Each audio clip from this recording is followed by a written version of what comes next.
Xo'sh, qaytib kelganligimizdan intayin xursandman. Bugun siz bilan hayotning eng muhim tarafi to'g'risida suhbat olib boraman. Agar siz hayotning bu tarafini egallay olsangiz, undaqda u sizga o'ylanmagan xursandliklarni olib keladi. O'ylanmagan muhabbat va yangiliklarni olib keladi.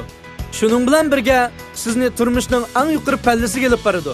Biroq muvaffaq bir taraf qila olmasangiz, bu sizni bir azobli joyga boshlab olib boradi. Hamda bundaq joyda hayot o'zining ma'nosini yo'qotadi. Kishilar o'zlarining nobud bo'lganligini his qiladi. Biz demoqchi bo'lgan hayotning eng muhim tarafi bo'lsa, hissiy munosabat. Agar siz bu xil munosabatni to'g'ri bir taraf qilsangiz, pah. Mening demoqchi bo'lganim, agar siz muhabbatlashayotgan bo'lsangiz, shu muhabbatni his qila olsangiz, shu bog'lanishni his qila olsangiz, boshqalar bilan bo'lgan shu bir gavdilikni his qila olsangiz, qanday ish bo'lib ketar, a? Buning bilan yana qanday bir tuyg'u tang tura olar? Pul tepish yaxshi ish, ma'lum bir natijani qozonishmi yaxshi ish. Biroq siz bularga yolg'izla erishsangiz, buning qimmati yo'qaydi. Agarda bu xushonlikni siz bilan birga bahramand bo'ladigan odam bo'lmasa, qanday bo'lib ketar? O'xshashla, sizning yolg'iz bearam bo'lishingiz bir ish. Agar siz bir necha odam bilan birlikda bearamlik kayfiyatida bo'lsangiz, bu vaqtda siz o'zingizni texim bearam his qilasiz. Bu vaqtda siz texim ochiqlanasiz, texim nachar holat kelasiz, texim umidlanasiz. Shuningdek, mening bularni deyish orqali demoqchi bo'lganim, siz har qanday narsani men demoqchi bo'lgan hissiy munosabat orqali his qilasiz. Hissiy munosabat degan bir jarayon. U hargizmi turaqli bir narsa emas. U har doim o'zgarib turadi, har doim harakat qilib turadi. Amaliyotda biz ishlarning hammasini biroqlab bitirib o'tishni o'ylaymiz. Biz barliq iqtisodiy masalalarimizni hal qilib ishlamaslikni o'ylaymiz. Biroq bilasiz, bunday qilsangiz turmushning ma'nosi o'zgarib ketadi. Turmush ma'nisiz bo'lib qoladi. Balkim ko'pinchimiz hayotimiz ish qilmaydigan, rahat ko'radigan, baxtli yashashni orzu qiladigan holatlarimizni sig'inishimiz mumkin, hamda shunday holatlarga talpinishimiz mumkin.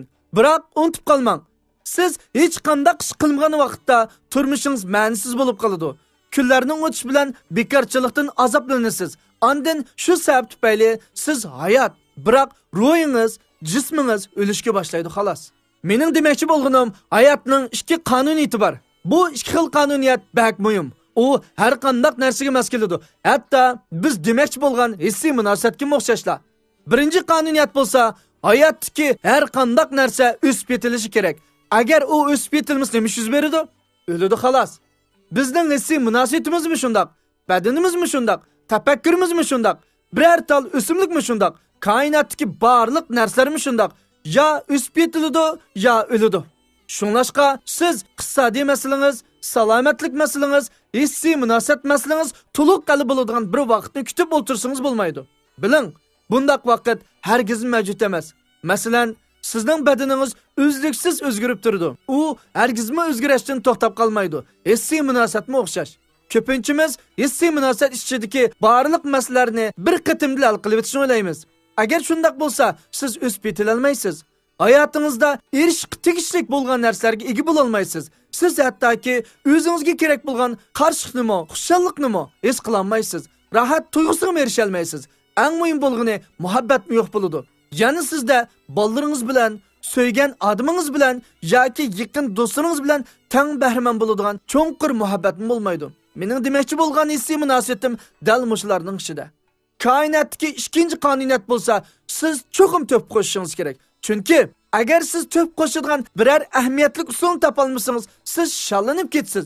Bu bo'lsa hayotning qonuniyati, bu bo'lsa koinotning qonuniyati. Taqdim qilish iqtidori bo'lmagan har qanday narsa o'zligidan asta shallanib ketadi. Hargizim boshqa narsa tarafidan emas. Shunga hayotimizda agar biz rozi bo'lay desak, biz cho'qim isbotlashimiz kerak. To'p qo'shishimiz kerak. Biz ahamiyatli usulda to'p qo'shishimiz kerak. Agar biz unda qilmasak, boshqalarning bizni qanchalik daraja suyishidan qat'iy nazar xushal bo'la olmaymiz. Shunlashqa hissiy munosabat bo'lsa, biz ruhimizni ko'taradigan, kayfiyatimizni ko'taradigan hamda hayotning lazzatidan to'liq huzur topadigan joy. Agar u muvaffaq bir taraf qilinsa, u bo'lsa eng qaltis xushallik. Agar u muvaffaq bir taraf qilinmasa, u bo'lsa ajoyib cho'ng bir azob. Shunday emasmi? Men bilaman, siz bu ikkili tarafni his qilib boqqan. Menmi shunday bo'lgan. Shunlashqa buning mahbiyati bo'lsa, biz 3 ishga diqqat qilishimiz lozim. Birinchi, qanday qilganda ajoyib qaltis hissiy munosabatni qurib chiqa olamiz? Yaxshisi emas, balki eng qaltisi, ya'ni haqiqatanmi ko'zga ko'rinarlik bo'lgani. Mayli siz noldan boshlab shu qalt hissiy munosabatga bering. Yoki sizda allabirun bo'lgan hissiy munosabatni shu qalt hissiy munosabat darajasiga olib bering. Bularning prinsipi o'xshash. Ikkinchi ish bo'lsa, qandaq qilganda hissiy munosabatdagi yuz berishning oldini olg'ili bo'lmaydigan ishlarni bir taraf qila olamiz. Bu xil ishlar cho'qim mavjud. Chunki siz ma'lum bir odam bilan birga bo'lgan vaqtda sizlarda o'xshash bo'lmagan qimmat qarash, ishlarni bir taraf qilishdagi o'xshash bo'lmagan usullar, o'xshash bo'lmagan o'lchamlar bor. Shunlashqa sizlarda cho'qim to'qinish bo'ladi. Bir-biringlarga qanchalik yaqin, bir-biringlarni qanchalik hurmat qilishinglardan qat'iy nazar, bir-biringlarni qanchalik yaxshi ko'rishinglardan qat'iy nazar sizlarda cho'qim to'qinish bo'ladi. Bu to'qinishlarning ba'zilari kichik, ba'zilari cho'ng. Bu xil cho'ng-kichik to'qinishlar sizlarning o'xshash bo'lmagan qimmat qarash, xarakter o'lchiminglarga bog'liq bo'lib turadi. Uchinchisi bo'lsa, qanday qilganda bu xil hissiy munosabatni yetildira olamiz ham cho'nqurlashtira olamiz. Hissiy munosabatning o'sib ketilish omilini qanday jazmlashtira olamiz? Siz o'sib ketilish omili orqali hissiy munosabatni yetildirishingiz ham cho'nqurlashtirishingiz kerak. Shu orqali hissiy munosabatdagi rozimanlik tuyg'usini kichik chambardan cho'ng chambarga aylangan holatda yuqori ko'tara olasiz. Agar biz yuqorqi 3 ishni qilmoqchi bo'lsak, biz o'zimizning hissiy munosabatda zodi qayerda turganligimizni bilishimiz kerak. Shunlashqa bizning qanday qilganda ajoyib qalt hissiy munosabatni borliqqa keltirishimiz bo'lsa, o'zimiz turgan hissiy munosabat bilan shu qalt hissiy munosabat oraliqidagi bo'shliqni yo'q qilib o'tish. Bu bo'shliqni yo'q qilib o'tishning birinchi mahbiti bo'lsa, o'zingizga samimiy bo'ling. Hamda shu bo'shliqning mavjudligini e'tirof qiling. Asosiy jihatdan hayotning har qaysi jihatlarida bunday bo'shliqlar bo'ladi. Agar biz sog'lom bo'lsak, hayotning har qaysi taraflaridan texnik ko'p narsalarga erishishni umid qilamiz. Masalan, ko'proq muhabbatga, ko'proq yaqinlikqa, ko'proq ilhomlantirishga, ko'proq huzurlanishga, ko'proq kuch-qudratga, ko'proq vaqtga degandek. Ba'zimiz bo'lsa, ko'proq anglashni, ko'proq his qilishni umid qilamiz. Agar biz sog'lom bo'lsak, biz o'sib ketilamiz. Bu vaqtda bizning talab qiladiganimiz ko'p bo'ladi. Bu bo'lsa sifatlik hayotning tabiati. Shunlashqa hissiy munosabatimizdagi bo'shliqning qayerda ekanligini bayqash bo'lsa, bizning ko'ngil bo'ladigan tunji ishimiz. Balkim siz hozir siz turayotgan joydan boshlashingiz mumkin. Mening demoqchi bo'lganim, kishilarning hissiy munosabatda ikki xil ahvoli bo'ladi. Birinchi xil ahvol bo'lsa, hissiy munosabati yo'q. Ikkinchi xil ahvol bo'lsa, hissiy munosabati bor. Undaqda misol elib baqayli. Agarda sizda birinchi xil ahvol bo'lsa, ya'ni siz hissiy munosabatda bo'lmasangiz, bu chaqda yana ikki xil ahvol yuz beradi.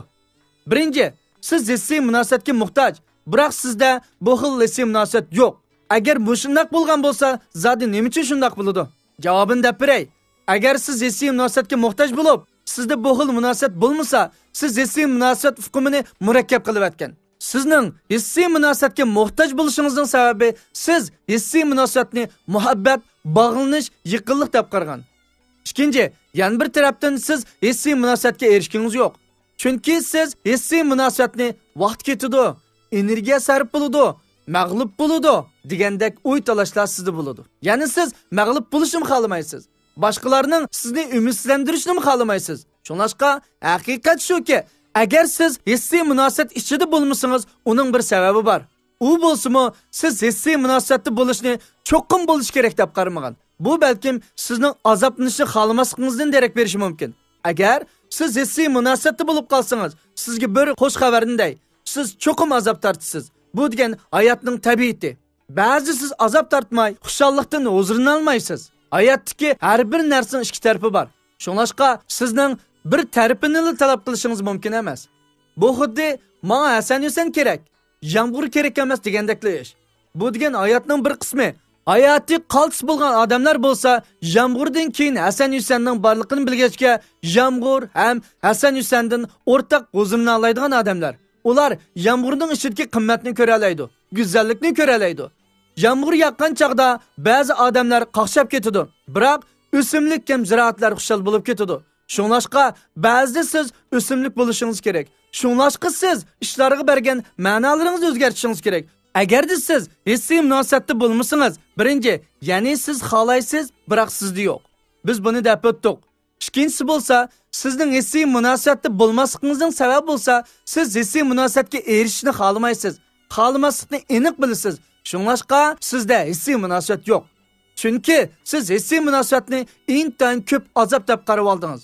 Bu xil qarash sizning hissiy munosabatga bo'lgan tabiiy bog'lanishingizni bir chetga ishtirib qo'ydi. Hamda bundaq bo'lishning ichinishli tarafi shuki, keyin siz hissiy munosabatda bo'lgan taqdirdami, bu xil ahvol texmi ko'p azob elib keladi. Albatta shundaq bo'ladi. Chunki bizning hammamizning chunqur bog'lanishga bo'lgan psixikalik ehtiyojimiz bor. Bizning bu xil hissiy munosabatdagi yaqinlik ehtiyojimiz bor. Bu bizning xohlaydigan narsamiz emas, balki bo'lmasa bo'lmaydigan narsa. Shunlashqa biz bu xil passiv bog'lanishlarni hal qilishimiz kerak. Ikkinchi xil ahvol bo'lsa, agar siz hissiy munosabatda bo'lsangiz, buning 3 xil ahvoli bor. Birinchi, siz hissiy munosabatning ichida, biroq texmi ko'pga erishishni xohlaysiz. Bu tabiiy ahvol. Hissiy munosabatingizning qanchalik daraja yaxshi bo'lib ketishidan qat'iy nazar shundoq bo'ladi. Ikkinchisi bo'lsa, sizning bu xil hissiy munosabatdan chiqib ketganingiz bor. Bu bo'lsa radikallik. Chunki siz buni qanday bir taraf qilishni, nima uchun bir taraf qilmoqchi bo'lganligingizni jazmlashtira olmaysiz. Agar siz texmi ko'pga erishganingiz bo'lsa, bu tabiiy ahvol. Agar siz hissiy munosabatning ichida turib, mushkil hissiy munosabatdan qutulmoqchi bo'lsangiz, siz bak ko'p azob tortib ketgan bo'lasiz. Agar siz texi hissiy munosabatdan chiqib ketmagan bo'lsangiz, siz hissiy munosabatni oxirlashtirishni texmi ko'p azob deb qarab oldingiz xolos. Qarang, hissiy munosabat bo'lsa, barliq kayfiyat aloqasidan darak beradi. Bu haqiqiy narsa emas. Biz hayotga inkos qaytarmaymiz, hayotga bog'lab olgan shu kayfiyatlarimizni inkos qaytaramiz. Ba'zilarining deganlari orqali biz ularning nima demoqchi bo'lganligini qaror qilamiz.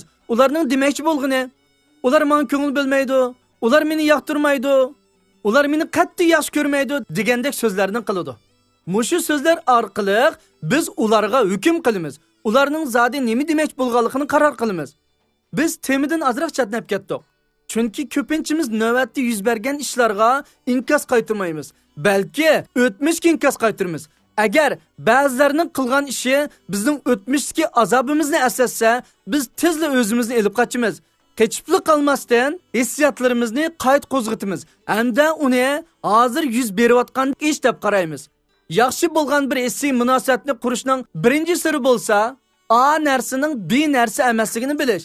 Ya'ni o'tmishdagi azoblarimizning hozirdan derak bermaydiganligini aniq bilishdir. Sizning hozirgi hissiy munosabatingiz ichidagi bu odam yangicha bahoga ega bo'lish kerak. Hamda sizmi ular tarafidan yangicha baholarga ega bo'lishingiz kerak.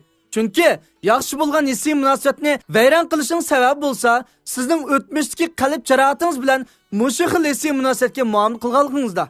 Agar men qo'limning olqinni sizning bilikingizga asta surksam, siz meni zaxmlantiryapti deb qaramsiz? Agar bilikingizda biror jarohat yoki yara bo'lib qolsa-chi, u vaqtda siz qanday hissiyatda bo'lasiz? Hatto biror tol chashni shu jarohat eg'iziga tekkizsam, siz cho'qim o'rningizdan sakrab turib ketasiz. Bundaq vaqtda siz hissiy munosabatni qo'rqinchli deb qarishingiz mumkin. Amniyatda qo'rqinchlikligi hissiy munosabat emas, balki sizning shu hissiy munosabatga elib kirgan kayfiyatingiz. Bu kayfiyat bo'lsa, o'tmishdan boshlab keladi. Shunlashqa, sizning bir hissiy munosabatdan chiqib ketmoqchi bo'lganingiz bo'lsa, siz bu odamni boshqa bir odam deb qarab qolganligingizda. Siz ularga, dadingizga, opangizga, akangizga, adingizga, iningizga yoki yiliqi qo'rqinchli odamga inkos qaytargandek muomala qilyapsiz? Siz qo'rqish sababidan bu xil ahvolni cho'ngaytiryapsizmi? Yoki siz bu xil ahvollarga to'g'ri bo'lmagan ma'nolarni qo'shib oldingizmi? Agar siz hayotning haqiqiy ma'nosini egallasangiz, siz ishlarning ma'nosini aslidagidan cho'ngaytirmaysiz. Bu vaqtda hissiy munosabat xushallik cho'midi. Bilasiz, bizda yuz bergan ishlarning ko'pinchisi bo'lsa, bizning ishlarni aslidagidan cho'ngaytirayotganligimizda. Bütün besimlarning paydo bo'lish bo'lsa, bizning ishlarni aslidagi holatidan oshirayotganligimizda. Undaqda biz kichik bir misol olib ketaylik. Bir kun tushdan burunlik darsni oxirlashtirib, tushlik tomoqqa uyga qaytdim. Uyga qaytsam, ayolim tushlik tomoqqa mant yetib qo'yibdi. Men bu mantini samsaq chilgan ochiq suvga tugirib toza mazza qilib yedim. Mazza qilib yeb, tomoqni yeb bo'lgandan keyin bir narsani bayqamabdim. Ya'ni og'zim intayin samsaq purab ketgan edi. Nafaslarimdan samsaqning hidi urilib turardi. Aldirab tenabdigidek maktabga bordim. Maktabga borgandan keyin koridorda u yoqdan bu yoqqa mangdim. Dal shu yoqdan bu yoqqa mangayotgan vaqtimda og'zimda yanil seg'iz bor edi. Bu vaqtda men ders o'tadigan sinfdagi 5-6 o'quvchi mening bu holatimni ko'rib qoldi bo'g'ay. Kusur bir nimalarni deyishib ketdi. Shuning bilan men Arsin biraylan chaqirib, "Ufkan bu yoq keling, sen ular 4-5 bir bo'lib oldimga keldi." Men qani bu nimaga sizlar amman qarab pichirishib ketdinglar deb qizg'inlik bilan kulib turib so'rsam, ardin bir o'quvchi: "Muallim, siz bizga doim seg'iz chaynamanglar, seg'iz chaynasanglar, yuz go'shtlaringlar sangilab ketdi aytdingiz. Bugun o'zingiz seg'iz chaynayapsiz-ku" degan so'zni qildi. Bu vaqtda men koridorda bu 4-5 o'quvchining oldida bak beharam bo'lib qoldim, shundaqla gangrabla qoldim. Oxiri men bu o'quvchiga "Seg'iz, bir talla seg'iz. U faqat bir talla seg'izni xolos" deb javob qaytardim. Men bu ishning oxirini so'zlab o'tmayman. Faqat bu yerda demoqchi bo'lganim, kichik ishni qanday cho'ngaytayotganlik to'g'risida ozroq to'xtalib o'tmoqchiman. Dal men seg'iz chaynagan vaqtimda o'quvchilarga nisbatan beharamlik tuyg'usi paydo bo'lgan. Chunki men ularga har doim sinfda seg'iz chaynamaslikni tavsiya qilatdim. Dal shu vaqtda o'quvchilar mening seg'iz chaynag'imni ko'rib qolganlik uchun ular beharam bo'lishga boshlagan. Ularning ko'nglida o'qituvchi o'zi degan ishga amal qilmadi degan bir ong shakllanib qolgan. Biroq men azaldan seg'iz chaynamaydim. U kuni faqatli bir qatimliq tasoddifilik bir ahvol bo'lib qoldi xolos. Ba'zida biz ishlarni cho'ngaytib yetamiz. Ishlarni cho'ngaytib o'tgandan keyin masalalar kelib chiqadi. Amaliyotda bu masalalarningki manbasi bo'lsa, dal shu ishni cho'ngaytayotganligimizda. Amaliyotda ba'zida masalalar ilgari bilan qat'iy munosabat yo'q bo'lishi mumkin. O'zingizdan qandaq yangi savollarni so'rash o'rganib oling. U turmushingizni o'zgartirdi. Turmushingizni o'zgartganingiz bormi? Siz har qanday hissiy munosabatda sizni bizar qilgan ishga duch kelganda o'zingizdan yangi bir savolni so'rang. Bu savol bo'lsa, shu ishning kaynida yana qandaq ma'no bordir degan savol. Bu orqali siz turmushingizni o'zgartira olasiz. Masalalarga tutgan pozitsiyangizni o'zgartira olasiz. Chunki siz ochiqlangan vaqtda sizning ochiqlanishingiz boshqalar qilgan ishdan kelgan emas va yoki boshqalar degan gapdimi kelgan emas. Aksicha, sizda shu ishga nisbatan qo'yib qo'ygan ma'nodan kelgan. Shu ma'no tufaylidan siz ochiqlaysiz. Shuning uchun siz o'zingizdan bu ishning kaynida yana qanday ma'nolar bor deb o'zingizga savol so'rashingiz kerak. Siz biror shaydan aksicha uchurga erishgan chig'ingizda uningda aktiv mazmunlarning bo'lganligini o'ylashib qo'ying.